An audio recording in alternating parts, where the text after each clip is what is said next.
नमस्कार प्रेक्षकांनो, जानकी देवीसमोर हात जोडून प्रार्थना करत असते आणि जानकी देवीला म्हणते, देवी आई, उद्या शेवटची आणि खूप महत्त्वाची संधी आहे. उद्या खेळातली शेवटची संधी आहे.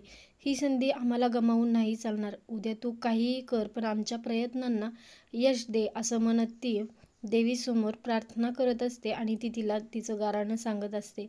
तर देवीसुद्धा तिचं गाऱ्हाणं ऐकेल का, हे पाहायला इंटरेस्टिंग होणार आहे. तर इकडे सारंग आणि ऐश्वर्या ह्या दोघांचा वेगळाच प्लॅन सुरू झालेला असतो. तर सारंग ऐश्वर्याला म्हणतो, उद्या जानकी वहिनी आणि दादाचा लकी ड्रॉ तर नाही ना लागणार. तर ह्यावरती ऐश्वर्या सारंगला सांगते, तुम्ही त्याचं टेन्शन घेऊ नका, मी त्याची सोय केली आहे. उद्या जानकी आणि ऋषिकेश दादांचा लकी ड्रॉ लागणार नाही, ह्याची मी पूर्ण तयारी करून घेतलेली आहे.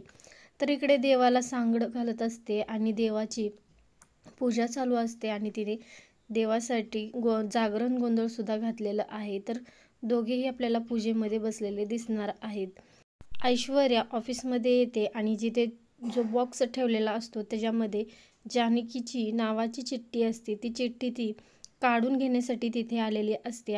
ऐश्वर्या त्या बॉक्समधली जानकीच्या नावाची चिठ्ठी घेण्यास यशस्वी होते. तर आता इकडे ऐश्वर्या जिंकते की जानकीचं विश्वास जिंकतो, हे पाहायला इंटरेस्टिंग होणार आहे. तर काय वाटतं तुम्हाला, कमेंटमध्ये नक्की सांगा. व्हिडिओ पाहिल्याबद्दल मनापासून धन्यवाद.